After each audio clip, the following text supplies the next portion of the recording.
What is good, everybody? What's good, JB? How's it going, my guy? Let's get this money Oh, this week. this is probably the first ever USC breakdown card where I'm sweating PFL at the same time. You got any action right now? Yeah, I had 2.4 units on my guy Babley. It was a close one, bro, but I'm happy you got the win. My guy had Nascimento. He's got some parlays riding, so let's root for my boy while he's got these bets in. Bro, so I put in a 5-leg money line parlay, which I like rarely do that at the UFC. And two of the legs are void because of the switch up on the fights. So Kali just won, but the crazy thing is I have Kali money line in my parlay, but it's against a different fighter, right? So it's void. But I have Nascimento money line. What's the other void fight? Xavier? Yeah, it was the first fight with Xavier. I thought he was live too. So I have 3 legs basically. I'm one down. I have Oleg, Valentin, and Rodrigo. Rodrigo Nascimento just won. So I have 2 legs left. So we'll see what fucking happens. And then I have 2 others, 2 other PFL lays. Dude, I went to the counter to put it in. I bet 1,000 to win $35K. And they limited it to $415 because it was PFL. So I put the parlay in at 400. And then I bet the same thing again, but the last fight I just took the under instead of a fighter by finish. So fucking maybe it'll be a blessing in disguise. Let's get it, bro. Off money line. Dude, he's minus 750 though. Yeah, I hate PFL when they do that, bro. They just switch the fights last second. Yeah, 100%. We're gonna let some people jump in here, boys. We're live on YouTube, my X, Facebook, pretty much everywhere. We got about 400 live viewers right now. Let's run up a good show. I know you guys are watching PFL, but let's multitask, break down this card. We'll get it started here with the first fight of the night. Juliana Miller versus Petrovic. What do you think about this one, bro? Yeah, I'm confident in this one. Oddly confident in this one. I think Juliana Miller is a live underdog. I don't think her striking is great technique-wise. It's not really good. I don't think Petrovic is some world beater, though. She's probably the better striker on the feet, but I don't think she's going to knock out Juliana Miller like Santos did. I think Petrovic tries to get fights to the ground, and then she is decent there, but I think Juliana Miller's pedigree of jiu-jitsu is enough to possibly get a sub here. I think off of her back, possibly she could even get takedowns and get on top, because Na Liang was able to get takedowns on this girl, Petrovic. She's up there in the 3rd round, though, right? I think it was the 3rd round. Yeah, exactly. Isn't that impressive, on Na Liang? Na Liang sucks, man, in my opinion, and maybe Juliana Miller does too, but I think her jiu-jitsu pedigree is just a little bit higher. She's able to create angles on these arm bars. She averages 1.8 subs per 15 minutes. Veronica Hardy, for what it's worth, came back way better in that spot. She wasn't the fighter she used to be there. That was 1-4 in the UFC, struggling to get by, concussion issues. She went to Renzo Gracie, New York, and trained that jiu-jitsu. So, yeah, it's hard to get her. Juliana Miller training with Richie Martinez, the boogeyman. If you guys know him, he's like an OG of the game. So I think she's going to be attacking subs here. And if this fight gets to the ground, I just think it's greasy WMMA. Give me Miller by sub here. Yeah, what's that prop? Did you already get it in, or are you just eyeing it up? Because the number was decent when I last saw it. I bet it, but it went down a little bit. It's plus 700 right now. I still think that's some good money because that's a great number. I feel like Petrovic been taken down before. Na Liang's not some offensive wrestler, guys. She's a jiu-jitsu girl who plays off her back like Juliana Miller. Yeah. So this is greasy just WMMA for me. I don't understand the Petrovic love. Can she win? Yeah, dude. Like Juliana Miller, not the greatest striking, not the greatest process sometimes, but I think she could. Yeah, 100%. Let me see what is in Florida right now. Do you remember last year when there was that span of cards where like the first fight of the night was a sub like every day or every card? Bro, let's just look at the last few cards. It's all been women's MMA fights. Everybody takes the over, and some bullshit happens. I had the sub in the UFC Miami prelim fight. Who was it? What's her name? Cornell? Bro, I love her. She's one of my favorite MMA fighters. I've made a lot of money. That sub was so mispriced, bro. All right, let's see what this is right now. Yeah. Petrovic's physical, man. Like, she could just, bully her way out of submissions, stuff them. Juliana Miller's been out for 3 years. I don't want to make this sound like it's the mortal lock, right? But giving me plus 700. Plus 500 by sub, and Juliana's plus 700 by sub. Either fighter to win by sub plus 275. I think Ace makes a good point in the comments too. Miller had 3 surgeries over the last 3 years. Yeah, that's a great point. Yeah, the heel, bro. I don't know if you have access to MGM, but ever since I hit that heel hook on what's his name, fucking blanking out now. Dontel. Walker. Yeah, no, Walker. Johnny Walker's brother. God damn, I just blanked out. Walter, dude. Walter, thank you. God damn, dude, I'm like out of it today. I hit that heel hook, bro. I don't know what it is. Like, it's probably just a coincidence, but like the value on exact submissions on MGM have been atrocious. Like a fighter by sub on FanDuel will be like 9-1, and then an exact guillotine will be 11-1 on MGM or some bullshit. Like the exact sub props will be almost identical to the regular sub on like a better priced book. It's just been so bad, dude. I stopped betting. Yeah. Well, I think it's mainly like they put guillotine and rear naked choke as the top 2 every fight because they're the most common ones. If even with those 2 as the most common, the number shouldn't be plus 100 or plus 200 better than the actual just sub prop. Like, it's just ridiculous. So, all right, we got Lucrative in the chat. What's good, bro? Ivana by finish. Do I have a 6-pack on my shoulders, bro? No, I'm just fat right now, bro. I'm just fat. All right, Thomas Peterson, Dontel Mays. I've lost some coin on Dontel, so I'm interested to hear your opinion on this fight because I can never get a good read on him. Well, you made some coin on Dontel, bro. You had a 50-1 on him. Against him, but I've lost coin back with him is what I meant. Yeah. When I faded him, it was against the Arlovsky fight, and he fucking. Oh Lord! Like, come on. Oh Lord! Yeah, so like I've been up and down extremes with Dontel. Complete whiffs or big wins against him has been how I've done with Dontel Mays fights. So I like it, man. I took some unders in this spot. In all honesty, I think either Dontel knocks him out on the feet. Peterson got knocked out a few months ago. His striking is not the best, but I think he's going to be able to take Dontel down. I think he's going to be able to get on top, and I think he's probably going to be able to finish Mays. Honestly, I think he can get either method of victory here. And since we faded this guy by submission last time, Matty Bets, right? Yeah. We had an exact submission. I'm going to call right now. Let's see if they got it up. I don't see it yet. I'm going to go key lock / Americana for my guy Thomas Peterson. It's going to be probably like plus 5,000 when it comes out on BetMGM. Oh, you're looking at his Contender Series win. Yeah, that's the only sub he got is a key lock, bro. And Dontel Mays sucks. He absolutely sucks. If this guy grabs a hold, he's going to quit. That heel hook, I never expected it to be that easy, bro. Like, he added no resistance to the takedowns. I mean, maybe that's just a testament to how good Walter Walker has gotten with it. I mean, bro, I was with Walter Walker at the club. That's a big boy, bro. Mm-hmm.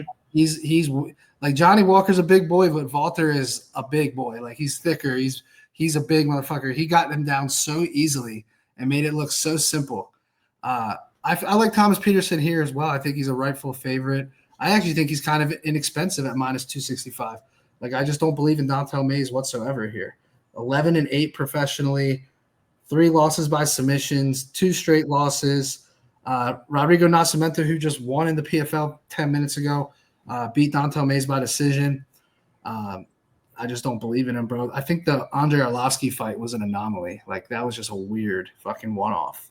I know Arlovsky was at the end, but I still don't think even out of his prime Arlovsky, I think still beats Dontel most times, like 8 out of 10 at least. Like, I just think that was a one-off weird outcome in my opinion. What do you think? Yeah, I mean, dude, he's got power on the feet. I just think he kind of sucks. And when you take him down, he can really look bad. And he's really slow, too, on the feet. I think Peterson's going to be able to read those shots, time it, get the takedowns. I think he's going to rinse and repeat. And I think eventually Mays is just going to give up. And that's why I think he gets the finish here, man. I don't know if it's KO or sub. not really willing to choose. That's why I just took the under in this spot. Is the inside the distance like around even money? What does that look like? Yeah. Oh, dude, no, plus 220. Probably better than that, I was going to say. Holy shit. I love that. Plus 220. I would take a sprinkle on that if you want in a parlay. I don't mind it. Yeah. So Peterson by knockout plus 375. Submission is plus 700. I got to be honest. That submission is attractive. I wish there was a little bit better number. That's why I like the key lock at the crazy number because he could sub him probably anyway. But dude, like honestly, yeah, I don't know if he's gonna really like key lock at 50-1. I would take, bro. Yeah. Did he get any takedowns on Muhammad Usman? I don't think he did. Oh, I thought he did. Too. He won the fight easily. Yeah, I mean, bro, if you can take down that motherfucker, 2 takedowns against Muhammad Usman, he has that key lock sub. I think you got to roll the dice on the sub here against Dontel. And also, do you think if Dontel gets in trouble on the ground, do you really think he's going to battle through adversity? Because I just don't see it. You know, I actually really like that sub prop. I think it's a great number. There we go. Back to bro. That's it right there. Miller sub, fucking Peterson sub, and we go to the bank, baby.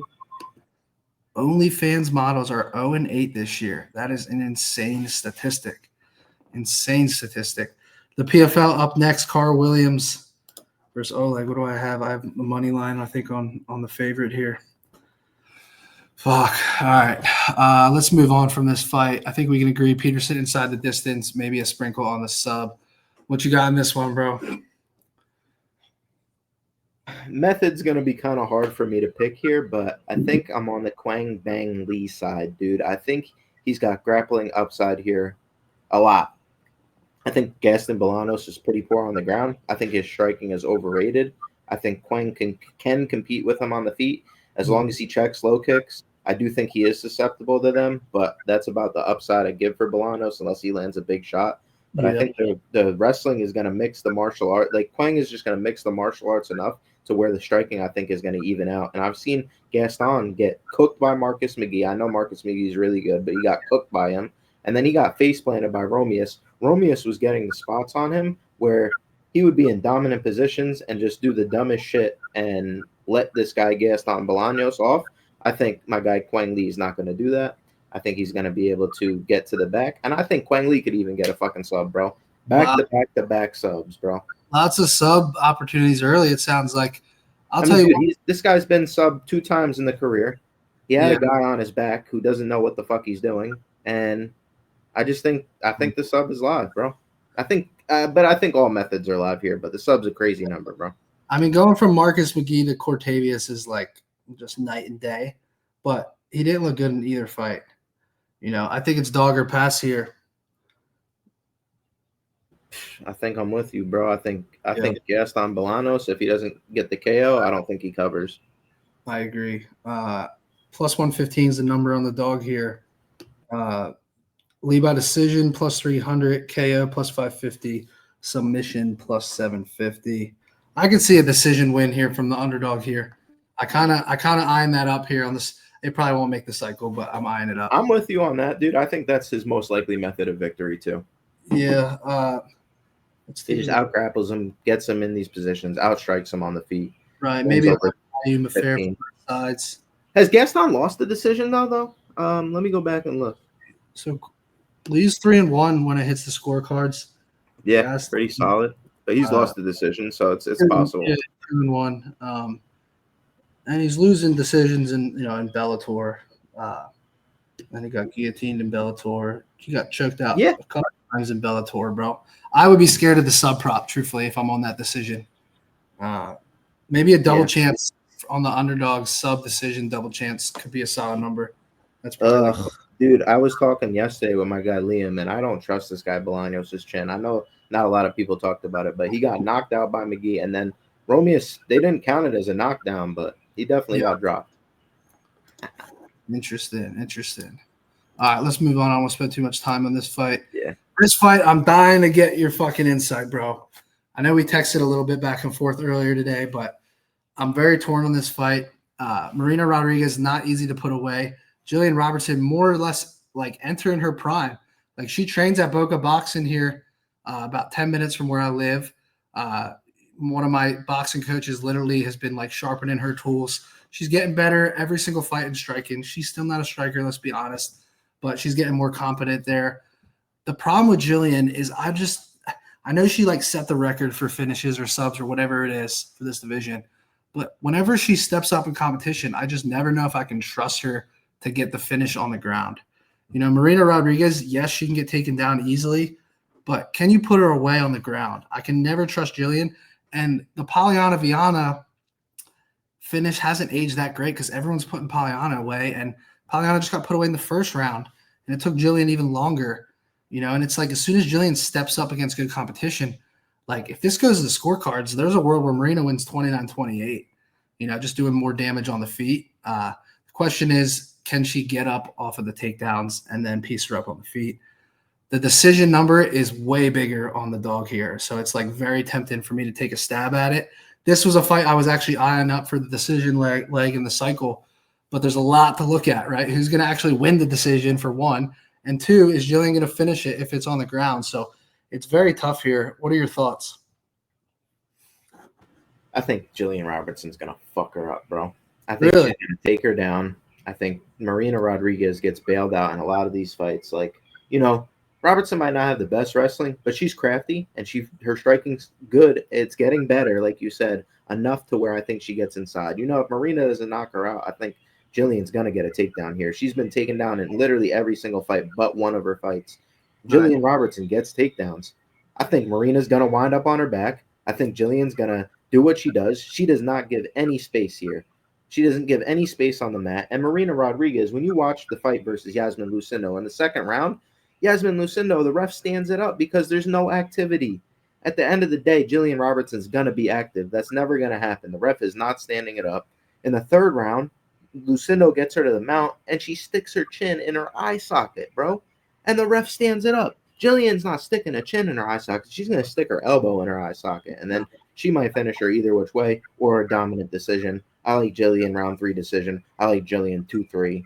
I think she can get it done. Yeah, the part that scares me is like some of Marina's performances, like went the distance with Lucindo. That's not the end of the world, right? Because then Lucindo looked terrible in her last fight, which cost me $100,000, by the way, last leg of the cycle. The Andrade fight, she goes a distance. The Verna fight, she goes a distance. But part of me is like, if Verna and Andrade aren't putting her away, am I going to really trust Jillian Robertson to put her away? I know styles make fights, so it could be different. But, like, I mean, who do you think's more dangerous, Verna or Jillian, just in general? I know Jillian has. I think Jillian's fucking nasty, bro. Yeah. She's good with the ground and pound. People give Pinero shit, but she's got some jiu-jitsu pedigree. I don't think Marina, like, once she gets it to the ground, what's Marina going to do? Yeah. I mean, Marina, she's only been finished once in the UFC, and she made it all round 3, and that was Amanda Lemos. Yeah, I can't guarantee you it's a finish, bro, but I just think, you know, Jillian's probably going to fuck her up. I think it is a finish. Late finish, though. Yeah. I'm leaning Jillian decision with control time here. I think that's going to be my final answer. If you can get the round 3 decision at a close number, I would look at that.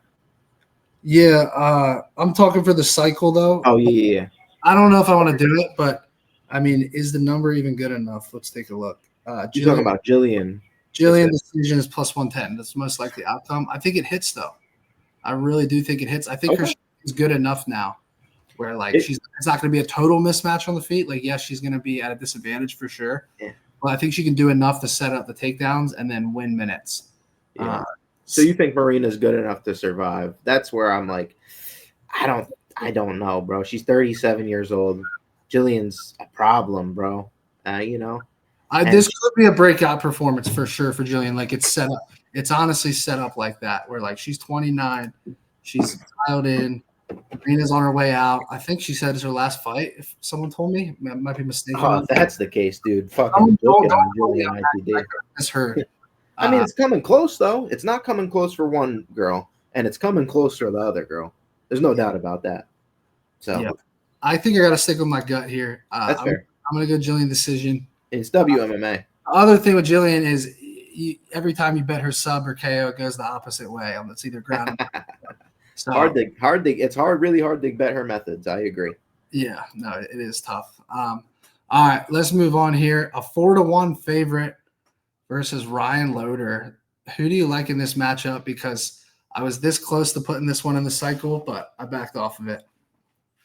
I don't know, bro. I don't really have a really hard read on this fight. I think Bekoev could KO him in the first round. Loder's going to have to wrestle, but I think Loder's striking kind of sucks, bro. So I would not be shocked if Bekoev hurt him in the first round, put him away early before this fight gets started and the wrestling gets going. But I have to do a little bit more research on this one. I feel like I maybe talk to a few different people to see where my head's at. I'm not really feeling any bets on this one.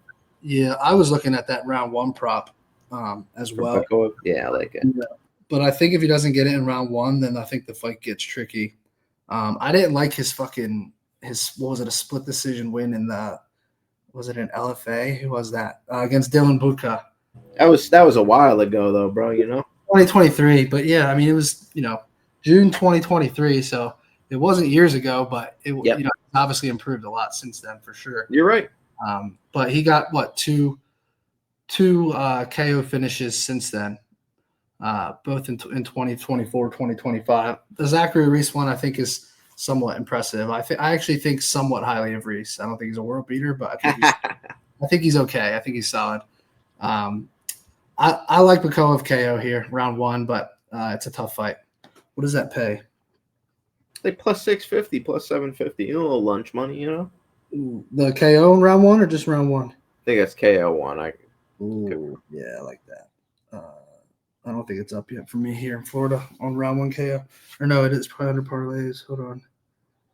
Let's take a look here. Winning round and method. Bekoev round 1 KO 7-1. I think I'm sprinkling. I don't hate it, bro. I really don't. I don't think Loder striking is that good, bro. From the limited film I watched on this one, I did not like what I saw from Loder on. By the way, I don't know. This was last year at the Circa. I had a 3-leg round 1 parlay. Do you remember this? And I had the last leg was Robert Valentine round 1 against. That's a hard break, bro. He had 2 submission opportunities in the first round. Had his back completely, rear naked choke sunk in. Ryan, I think he got hurt. I think he came out later. He was hurt or something. And then Loder survived and finished him in round 2. But if Valentine would have finished that choke against Loder, I would have hit a nice 3-legger. It was three fighters all to win in round 1. No specific outcome, just round 1 finish. Yeah, I was fucking heated, bro. That's crazy. There's 2 fights that exact thing happened to me on this exact card. The Jillian Robertson one, I had 3 submission props. Jillian was the last one against Pollyanna.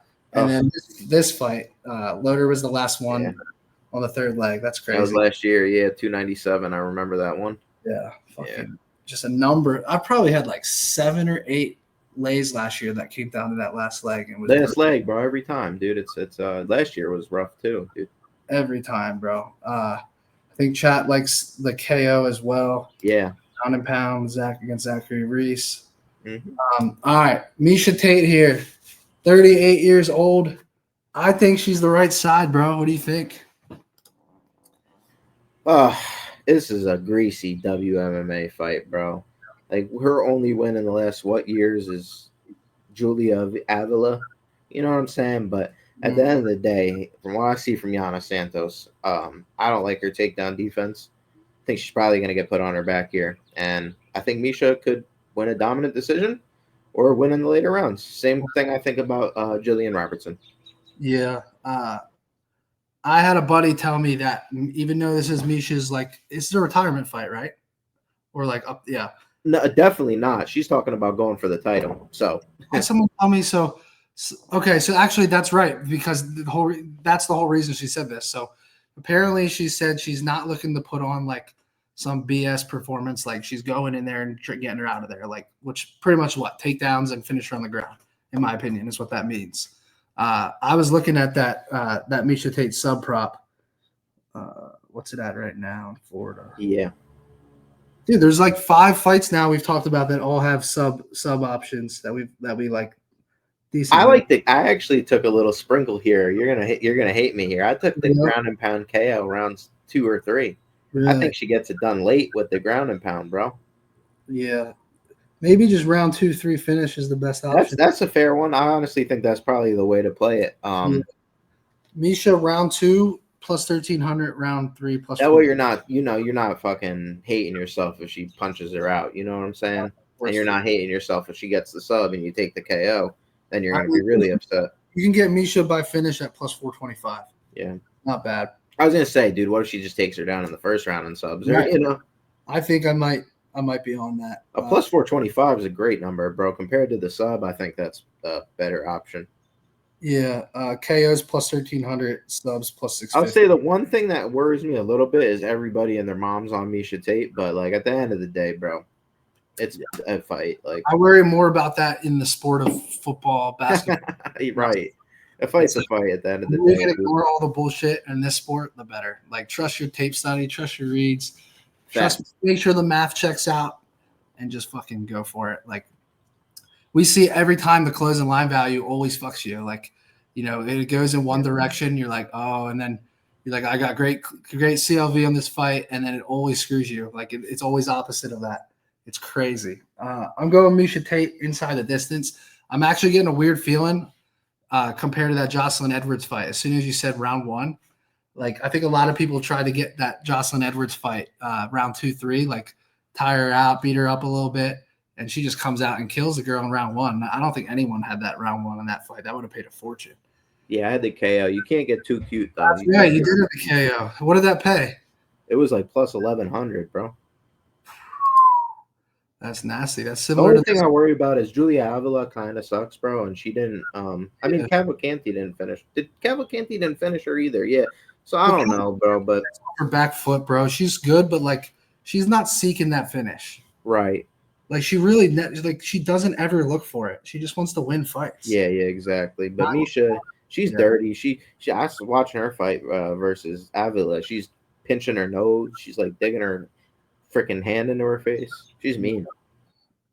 Who did you say Cavalcanti? Oh, against yeah. Yeah. I was just saying like Julia Avila is not the best level of competition, so I could just see like a Tate decision. Also, is my point.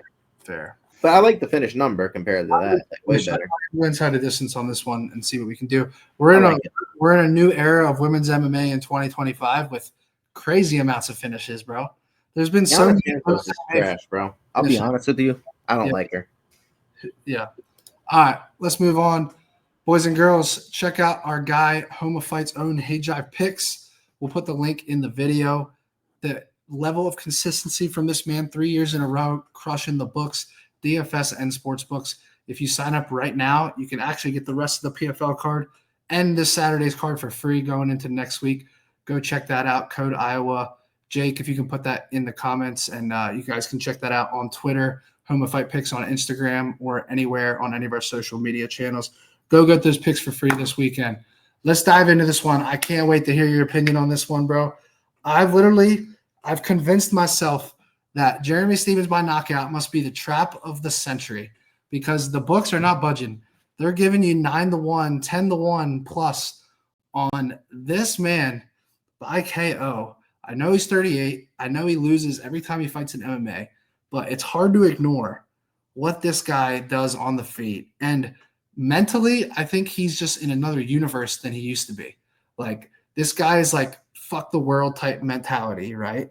He's like, it's funny, Moicano and I talked about this on the podcast. I think Steven said, what did he say? Nobody hits you up when you lose, right? Like, no one cares. Or Moicano was like, my dad didn't even call me when I lost to Islam. That's what he said. So it's like your whole inner circle, family, friends. Like, Jeremy Stephens is so dialed right now. He's like, fuck every person in the world. He's like, I'm doing this shit for me. I'm betting on myself. He doesn't do any long-term deals in combat sports. He keeps taking these 1 and 2 fight deals. He bets on himself over and over again. If he comes out as a 4-1 dog here and puts a crazy highlight out, his stock is going through the roof, even at 38 years old. The last 2 days, I'm looking at that 10-1 KO prop, and I'm like, this has to be the trap of the century because I want to fire on it every time I look at it. On the flip side, Mason Jones is 4-1 to get a submission. Is this fight as simple as Mason Jones is going to take down the brawler and Jeremy Stephens and just put him away? Or what do you think about this fight? And chat, I want you guys to tune in here on the comments. You know, we faded what's his name? our guy Robert Whitaker by sub. Remember that cycle that we cashed? The Robert Whitaker, easy money. I think this could be a similar situation, bro, where we go back and we look and we say, man, it was just that easy, bro. Mason Jones should be able to take this guy to the ground. Mateus Gamrot was able to sub him. Mateus Gamrot's not subbing anybody else. That's a great fucking point, bro. That's a great point. I'm so glad you said that. Not just that, bro. My guy, my guy been in bare knuckle boxing. Like, who is he training grappling? I highly doubt it. Yeah, I highly doubt it. So Mason Jones got to know that. He's got to know that he's at risk of getting hit on the feet here, and especially if Stevens cracks him, I think he's going to start grappling right away, and I think he's just going to end the fight.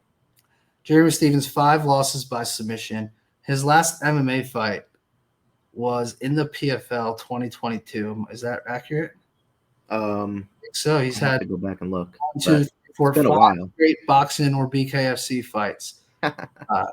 He hasn't fought MMA in over 3 years, or almost 3 years, since November of 2022. And guess what? That fight he got arm triangled. And then guess what?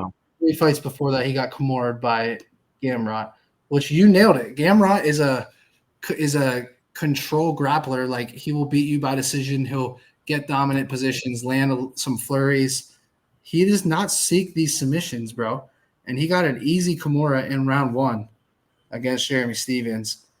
I don't think Mason Jones is going to even look the scrap, bro. He's coming off some time off as well, though, right, from the sport, from MMA. He's been in Cage Warriors stacking up wins. Yeah. July 20th. He's still at 29 years old. Actually, this dude signed a 1-fight deal, bro. He's gonna go out there. He's gonna get taken down. He's gonna tap. He's gonna say, "Oh, boo-hoo." They're gonna run him some fucking tape, and everybody's gonna say, "We love you, Jeremy Stevens, but thank you for that cycle." My question is, let's say he does get the takedowns, which we suspect. Is he just gonna ground and pound him out, bro? Like, the thing that I like is I like taking subs against guys that are actually like have heart and some durability, because they're not going to go out easy. And then it's like, you got to sink something in if they're not going. So I think that Jeremy Stevens is going to be given a lot of opportunities in that case. Move fighter. We saw it last week with Anthony Smith. He took a fuck ton of damage, bro. So I think that, it's going to take a lot of ground and pound for him to stop him. And that's always the risk you take, but sometimes it's just that easy, right? Sub comes out there, and that's the easy way, in my opinion, to go out. I think Mason Jones is going to finish him. I think the key we need to look at on the tape is, like, even these ground and pound wins, like 2023, he had 2 ground and pound wins. That was both in Cage Warriors. Does he even try to sink something in? Did we just lose him? I think we lost JB. Jake, did we lose him? All right, boys. He's coming back. There we go. I clicked the wrong button. Oh, you're good. What I was saying is, like, does he even look for it on tape in some of these ground and pound wins? That's what I want to look at. Those 2 Mason Jones? Dude, he's out of a good BJJ gym. He knows that, dude, like, at the end of the day, he's going up against a legend. Get the sub. Get my guy out of there. You know what I'm saying? Yeah, I agree. I see that. I think if you want to put Jeremy Stevens away, you got to choke him out. Like, he ain't going out easy, bro. Like, even methods live, bro. But I feel the sub in my gut, bro. It's like plus 400 for a reason. I'm down for it, bro. Let's fucking run it. Yeah, let's go.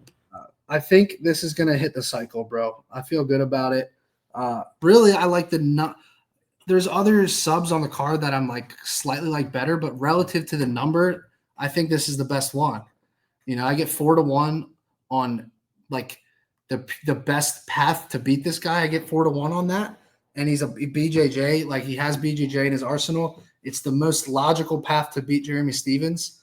I think I'm riding it. I think this is going to be leg 1 or 2 of the cycle. Yep, I think people are going to come back to this and they're going to be shocked. Yeah. This is a decent comment here, but you got to realize that Moicano, that fight was a long time ago. And Moicano really improved since that fight. Like, he didn't get finishes the same way. How long ago was that? 2017, bro. Like, yeah, dude. That was way longer. with finishes. And we're talking about a way different Jeremy Stevens too. Like, what are we even? A guy that was locked in on MMA then. Yeah, he's been boxing. And, yeah, Muay Thai. That's why you can't just look at that and just I mean, when was the last time Mason Jones even got a sub? Let's take a look. Not that long ago. Where'd it go? I don't see one since the beginning of his career in 2018. So he hasn't gotten one since 2018, and they're giving 20 plus 350. I think that's pretty telling. Yeah. Fitter Drake. This is exactly what I was expecting. Mason Jones is easily the most casual fave play I've ever heard. That's what everyone said about Hamzat by sub. Fucking easy money, you know? Dude, you have no idea. The more people hate it, the more I like a play. When everyone did that Hamzat play, dude, I was so excited because I had already hit the first 2 legs, and everyone was like, no chance, Robert Whitaker. Even fighters, bro. Fighters were like, there ain't no way Bobby Knuckles goes out on a sub like that. Like, it doesn't happen. And he made it so – bro, like how you get the PTSD from like when you have a submission prop and it's like locked in and they fight out of it or the round ends. I have so much of that stored inside of me that when Bobby Knuckles tapped in like 0.2 seconds, I didn't think it was real. I was like, what happened? Did someone get injured? Did something happen in the fight? Like, I never in my life won a submission that fast. Like, it was just it was a breath of fresh air for me, bro, because I have so much trauma from the submission props. Let's go. All right, we're aligned, bro. I will be honest, the KO on the ground scares me, but fuck it. We're riding on the number. Let's run it.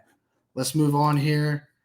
All right, I want to get your opinion here because this could be leg 2 of the cycle, depending on if we're aligned or not. What's your thoughts on this fight? Yeah, I think Cam's could compete here. I think he's a good boxer. Training at Lobo Gym now, I think, is the big move here, right? You're going from Metro Fight Club, a small gym. When Sao Solis passed away, that gym kind of fell into Adrian Yanez's hands as a coach. A lot of people wound up switching over to different gyms, and Cameron Smotherman, he wound up taking his, shit to Lobo Gym with Diego Lopes, Alexa Grasso, all of them. I think that's going to help him. I think that's going to help him in the grappling. He's still 27 years old. Sidey, you could argue, hasn't even won a UFC fight. I thought Smotherman looked great against Hadley last time. The one worry I got with Smotherman is the chin. I think the grappling will improve. I think Sidey does have some grappling upside, but Smotherman's a small guy. I've stood next to him, and you're going to have to really try to get to his legs because Koos was able to do it, but Koos is a solid grappler training out of Goat Shed. Interesting spot here. I think Cam could edge it out, but I'm not majorly confident in it. Yeah, I'm on dog by decision here, bro.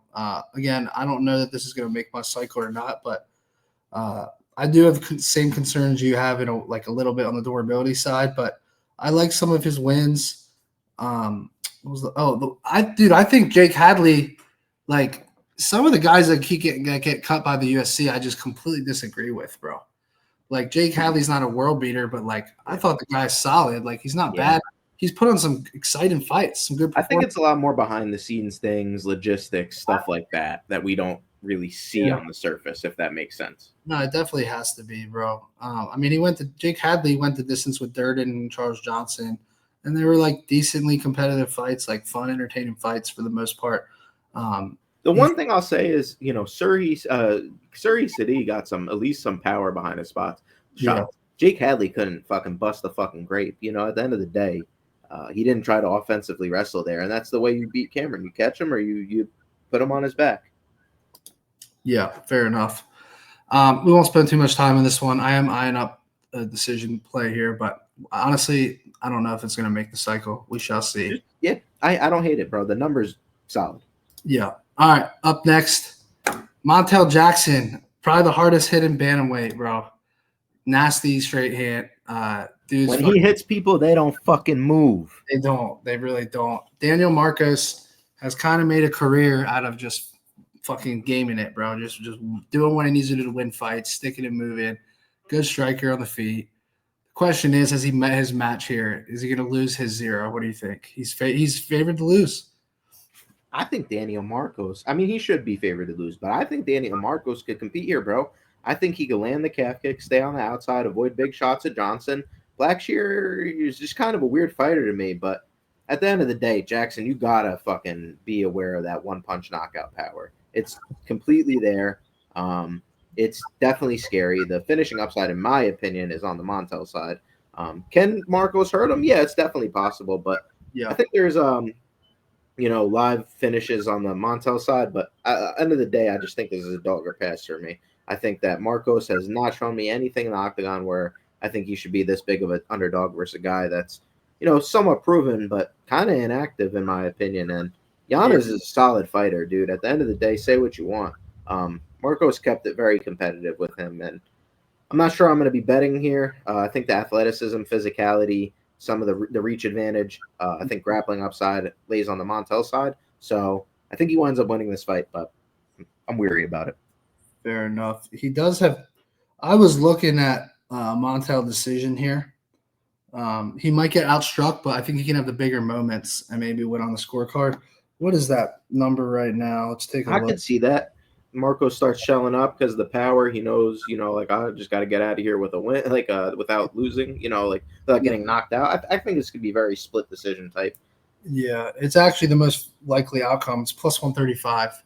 Yeah, that makes sense. Marcos, on face value, is he ever even being dropped? But in a bad spot, the hard part, the hard part to swallow, it's I'm getting plus 135 on the scorecards against a guy that's 17-0. The number just feels shitty. Terrible. Yeah, that's terrible, bro. If you think it really hits, then it's good. But he can knock out Marcos. Marcos could win the decision. Exactly. Yeah. Exactly, and that's why I think I'm going to stay away from it. The thing with decision props, you need a fighter that is going to win, or you have a very good confidence that is going to win, but you think their opponent is not good enough to win, but survive. That's what you need. I always say you need the more skilled guy against the historically durable guy. That's the formula we always do. And the question is, what's the best fight for that on this whole card? Because I am struggling on the decision leg. So chat, what's the answer to that? Let me know in the chat right now. Which fight gives us a very skilled fighter versus a historically durable fighter? Let us know in the comments. Let's move on to the battle of the old men. Santiago Ponzinibbio versus D-Rod, both 38 years old, both near the end. This is the best matchmaking I've ever seen, bro. Identical age, identical size, reach, everything. Really good matchmaking, honestly.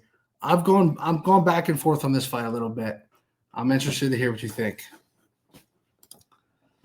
Oh, this is just greasy for me, dude. This is just greasy. I think either guy is liable to get finished. This is going to be a decision, though, in my eyes. Unless one guy is way more washed than the other. Yeah. I think this is just going to be. What I was considering playing is both fighters round 3 KO. I think that there's a world where one guy can be down 2-0. And then, dude, Ponzinibbio, look at the Kevin Holland fight, finished in round 3. Look at the Alex Morono fight, finishes Alex Morono in round 3. A lot of shit happens in round 3 in the Ponzinibbio fights. And, in this fight, I think it's going to be feeling each other out early. And maybe someone's hurt or tired in round 3. In my gut, I feel like there's going to be a round 3 finish. That's the only thing that stopped me from the decision play on this fight. How crazy of a rant can I go on, or will I get what are we allowed? Can I just go off? Am I allowed to respond to these comments in the chat? Do your thing. Don't get me kicked off YouTube. Okay. I was gonna say, it's all good. Dog, we're good. Don't even sweat it. I didn't even see what happened. We got these guys that are talking about the Jews, and at the end of the day, the way I think about it is, your boy Bryce Mitchell got choked the fuck out. Your boy Kanye sucked off his cousin, and you're done. You're done. That's all I gotta say. Let the people talk. We call that peasants, bro. Peasants love to talk. So people hate when I call people peasants, but if you're offended, that means you're a peasant. That's the thing. If you're not offended, you're not a peasant. So we got some support in the chat for you. All right. What's the final answer here, bro? Gun to your head, either Ponzinibbio or D-Rod. Man, I can't get the Morono fights out of my head, bro. Both of these guys are god awful, bro. I like D-Rod because he's got some cool fucking tattoos, bro. D-Rod round 3, 16-1. Ponzi round 3, 12-1. It's just the round, not by a specific outcome. Do you think Ponzinibbio will grapple in this fight? It's possible. He took down Salikov a couple times. We've seen D-Rod grappled by Neil Magny, but I don't think he's gonna, honestly. He's usually a guy that wants to keep fights on the feet, generally likes to play it out there, but I could see him mixing in. I don't think he has much success with it, you know? Yeah, I'm torn here, bro. Tough fight to predict. This screams pass to me, dude. Yeah. I'll pass officially on my card, but I usually don't pass unofficially. Okay, I'll go D-Rod.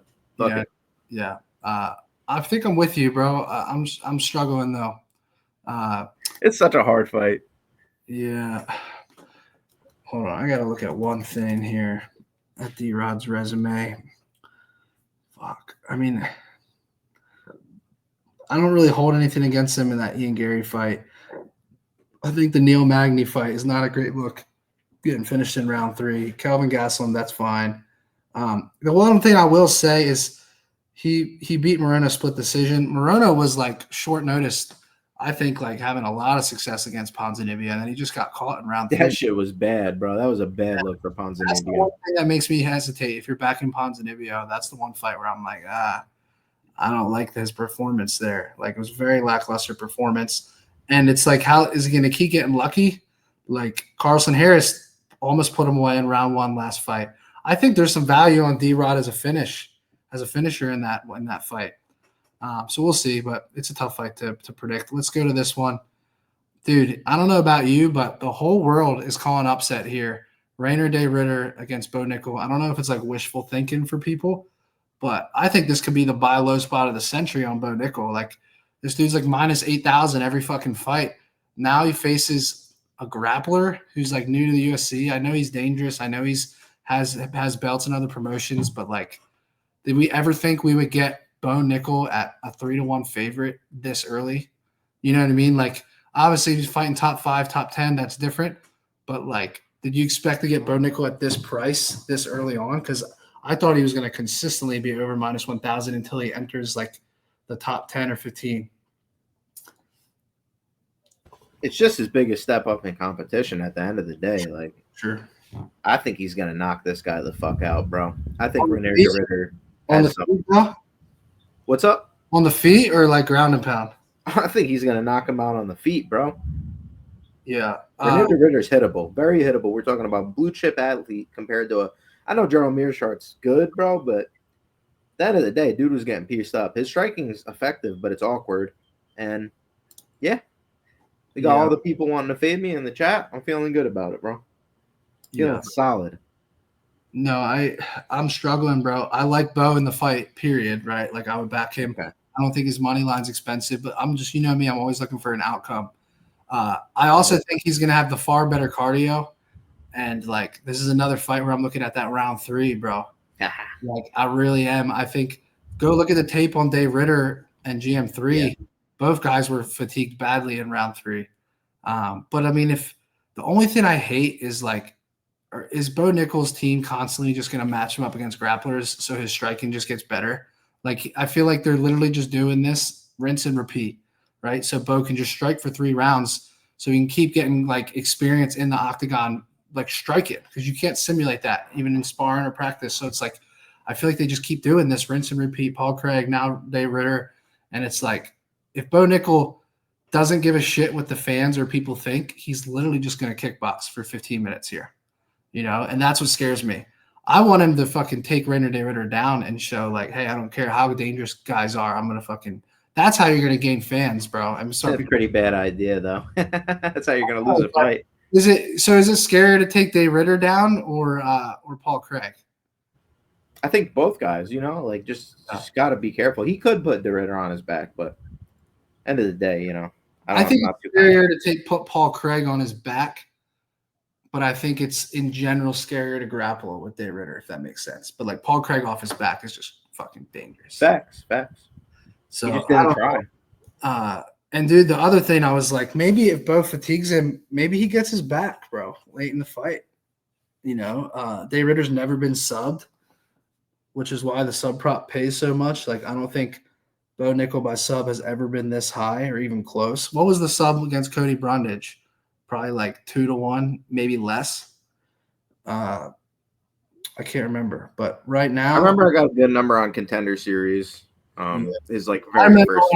I hit the KO in the round 1 KO against who's the little shortstop? Borrego. Who? Might have been Borrego, or was it Val? No, Val. Yeah, I hit the round 1 KO. That was like 6-1. I hammered that, bro. I just had the craziest feeling on that one. Oh God, guillotine attempt. Oh, no, I think we're good. Is this round 3 or round 2? My parlay's live, so I'm sweating it. Final answer. Williams right now, right? Yeah. No, I have. I have the favorite. Williams like plus 275. I think he's down though. I haven't watched too much, but final answer: Bo Nickel money line as a parlay piece. Bo Nickel round 3 is a sprinkle, and I think you got to go. I just hate to go ITD and get burned by his fucking 15-minute kickboxing. Then pass, bro. Your gut. The way I see it in your head right now is this is a Bo Nickel money line or pass spot for you, or maybe Bo Nickel round 3 is plus 750. I mean, that's terrible. It's like it's not even into me. Yeah, I mean, dude, he did show up against GM3 in round 3, and that was GM3's, best round, right? Yeah. If RDR tries to choke him out and gets put in a bad position, then it's like, now what? Like, what's the outcome of that? Let's say RDR tries to guillotine him or something, and he's on his back. It's like, that's the thing we got to look at, because I do think he's going to be aggressive. And he said he's going to make this an MMA fight. He's not going to do what Paul Craig did and be content to just strike with him, which makes me think a finish can come, like more likely than that Paul Craig fight was. So we'll have to revisit it. Let's move on to the main event. I was waiting for the transition slide. Come on, Jake. Jake's feeding the baby right now. I fumbled that one. My bad, Matty. I could not find it. You left me hanging, bro. You left me hanging. All right, main event. The Sandman, Corey Sandhagen. Is he really minus 520 now? Unbelievable. Versus Davison Figueiredo. Did you see those pictures of Figgy? And then apparently they weren't like recent, or they were like bad lighting or something. But the dude looks to be in great shape now all of a sudden. You see all that on social media? Yeah, I mean, dude, at the end of the day, it's all hearsay. I look at these things very, you could go either way. So I try not to handicap it too much. But yeah, I did see. I think he's going to show up to this fight in shape. He's good, unless he's not taking it seriously. But he doesn't seem like that. He's a competitor. Sure. He's definitely in shape. So my original read, Corey by decision, right? Sounds free, sounds obvious. I'll tell you what, bro. He's got some nice knees and elbows and some tricky shit. I can see him opening up something. What fight was that where he did that and he was coasting to a decision, but they stopped it? I think it was the 4th round. Song Yadong? Yes. Yeah. I can see a world where he's so tricky, bro, and crafty, and like I can see him catching Davison with something where it doesn't really hurt him that badly, but it's like something's going to open up, like a cut on the eye, or that's crazy to like root for something like that. But I'm telling you, that's just how I see the fight going. I think he's going to land a knee or an elbow and cut up Figgy. And then it's a long 25-minute fight where if you're sweating that decision, you're literally sweating for Figgy to survive the grappling, the KO shots, but then you're also trying to survive the doctor coming in and stopping it. And I have the weirdest feeling. I kind of want to play Corey 3-4-5, bro. It's been a long time since I've sprinkled a 3-4-5 in a main event, and I can see that here. What are your thoughts? I think we're going to look back and say this was easy money, bro. I think Corey's going to win a 50-45, 49-46 kind of decision. Really? I think he's going to compete early, bro. I think he's a good fighter. I just think that Corey's going to be able to use the feints, keep safe here. Maybe he lands big shots at certain points, but it's going to have to be a big knee, a big spinning back kick. Yeah. Is he really going to catch that here? And yeah, he got the cut stoppage, but honestly, I think that's probably factored into the line. So we've seen Figgy at 135. He's got solid durability. Is the power there? No, but durability solid versus a guy who's basically a point fighter. You could argue the power's there, though. He knocked down Cheeto, right? Yep. Who? Figgy? Or was it Cheeto? Figgy knocked down Cheeto. I don't think Corey knocked him down. Okay. You were talking about Corey. That's who I was talking about. Was Figgy. I didn't realize you were talking about Corey. I thought you were talking about Figgy. But I was saying you could argue that Figgy has all the power needed at this weight class, bro. Like, I was very impressed by his fight against Cheeto. I was so confident on Cheeto in that fight, and I was dead wrong. Dead wrong. And Cheeto has burned me so many times, bro. But he's also made me a fortune on some of the – I had the round 4 against Dominic Cruz. I've had some nice wins on Cheeto. Holy shit. Just doesn't thunder, bro. You hear that shit? Yeah. That means we're going to cash, bro. Oh, let's go. But long story short, Cheeto's burned me a lot. I was wrong on Figgy's last fight. I feel like I'm very bad at betting Figgy fights. I was opposite when Moreno won, and I was opposite when Figgy won. So I'm bad at fucking Figgy fights.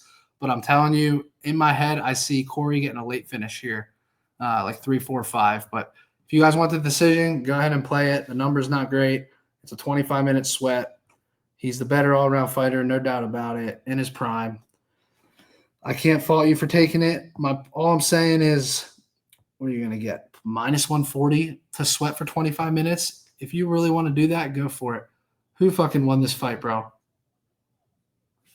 Oh, God. I'm going to go inside so I don't die here, bro. I'll be right back. Go ahead. Split decision.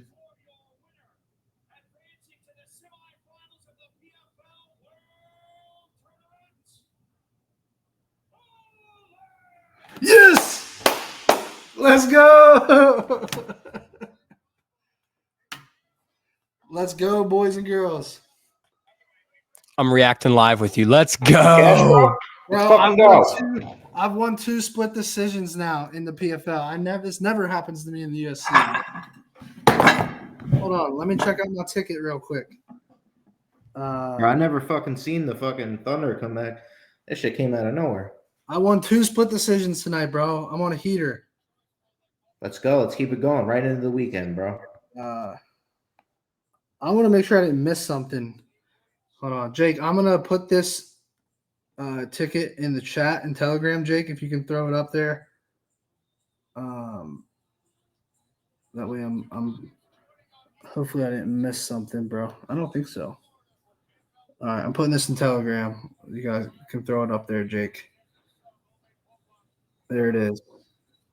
Yeah, I think Figgy's durable enough, though, bro. Honestly, maybe in a couple years when he's really past the prime, I could see it. But Corey's just not really a knockout puncher to me. The more and more I film it, the more I just see this being he gets it done. I think he's gonna win, and I think Figgy's good enough to survive, bro. What do you think about this slip, cuz? A minus 185 favorite to take it home. What could possibly go wrong? Let's go, bro. It's gonna hit. Is it hitting? So the top and bottom are void because of the fight dropout or cancellation. What's the chat just said? Yeah, pop up. Yeah, that's what we're talking about. Yeah. So I need one minus 180 favorite to bring home. What's that going to pay though? Because 2 legs were voided. What do we got here? A minus 400, a minus 110, and a minus 185. What's that going to be, like plus 350 or something? That sucks. Let me take a look. That's the worst, bro. The worst is when you play like a 2-leg money line parlay, and then the one guy gets put out, so you're just stuck with like a minus 500. I hate void legs, bro. Hold on, let me see what this is. So the bet is 1,000. Leg 1 minus 400. Leg 2 minus 185. Leg 3 minus 110. Oh my God, 2,700 profit. So 1,000 to win 3,700 total payout. What a joke, bro. I'll take it. I need the win. I've been so bad in basketball. It's been disgusting. It's been so fucking bad, bro. I hope you don't bet NBA. It's like the worst shit to ever bet on. Definitely not, bro. Definitely not. Final answer. What you got on this? Final answer. Corey Sandhagen's going to win a 49-46, 48-47 type decision. Maybe even 50-45. Fair enough. Round 3, 4, 5, they're all around 13 to 15 to 1. I kind of like the TKO though. I think I would go riskier, like a round 3, 4, 5 KO prop. I just play don't the see KO, bro. The number is so good. You're Yeah. gonna be killing yourself if you fucking just them in the first round. Plus 400. What do you Yeah, get? What do you that's what say? it is. That's all it is. That's in Florida plus 400. Okay. I was Yeah, just I mean, looking at dude, it. Like I can literally think of it I this would way. say play. I would say play the KO and then play the 3-4-5 if that's the way you're going. Personally, I think Corey's gonna win the decision. Fair. Yeah, round 3, 4, 5 KO props are in the 20-1 range per round, depending on the book. Yeah. Can I give my cycle, dude, before we head out? Please, bro. Do you have a slip by chance or no? I haven't bet it yet. I'm gonna bet it right after this show. Fair I'm enough. going with Corey Sandhagen decision, Azamat Bekoev by KO, and I'm gonna take Mason Jones to get the sub. It Corey pays dec- 26.15, bro. Corey decision, like 2. Azamat Bekoev KO/TKO. Okay. And Mason Jones by submission. 150 wins $4,000. What's the odds? Plus 26.15. There it is. If you guys want to tail that, I put it in the chat. Make sure that's right. I don't know why I didn't space How out. does it miss? Well, I know, it looks terrible, but the spacing, I don't know what the fuck happened. But There's so many to pick this week, bro. There's so many like sub legs, and it's just a hard week for props, bro. But I feel confident these could hit. I like that. Obviously, the Corey decision scares me. If you had to swap out the Corey decision, what's your second favorite decision on the card? Ooh, good question, bro. Because this could be very close to my official cycle, what you have here. Right. I'm definitely going Jones sub as a leg. I was this close to Bekoev KO. Maybe I'll get there. I'm just going to be between that and 1 or 2 other KOs. And then the decision one's, I think, the tough one on this card, bro. I'm looking, dude. I'm looking. I would say if I had to pick one more, this is, dude. I can't even pick one. It's so hard. Maybe Smotherman, but yeah, I'm there too, right there with you. But he scares me too, bro. I think he scares me a lot more than Yeah, I'll tell you what. Jillian decision keeps growing on me, but the number just fucking it's so tough, bro. I just fuck. I wish it was like plus 160, like 110. I think it was. It's just gross. Yeah, no, I hear what you're saying for sure. Especially like hers, she's a finisher. Yeah, plus 110. That just makes me want to throw up, bro. I can't get there on it. Misha Tate. The reason that's that number is because that Marina hasn't been finished, but she's not fighting Jillian, you know? I know. But I tell people, I'm like, I love the historically durable fighters against the skilled fighters. But Jillian's like not the most. She's been KO'd before though, Marina. So is she really, or is she just fighting the right people? Yeah, but that's Amanda Lemos in round 3, you know. Yeah. Dern's a bit of a head case, and she had her in some trouble, but she just does dumb stuff sometimes. You know, Jillian, she doesn't give any space, and I think she could just overwhelm her late. I think round 3 decision, but you do the cycle, so it's kind of hard to do, right? You can't really play round 3 Round decision. 2, Jillian gets a lot of finishes in too, so it's just scary. Yeah, I'm going to take the night on this one. I bet the craziest shit in PFL. This is the stupidest bet ever. I took Rob Wilkinson by sub. What is it? I took Rob Wilkinson by sub plus 2,200. It's the dumbest bet ever. It's never gonna hit. But he's got 7 subs. He just got his BJJ brown belt. Don't play this bet. This is the worst bet ever. But if I didn't give it out, I'd be lying to you.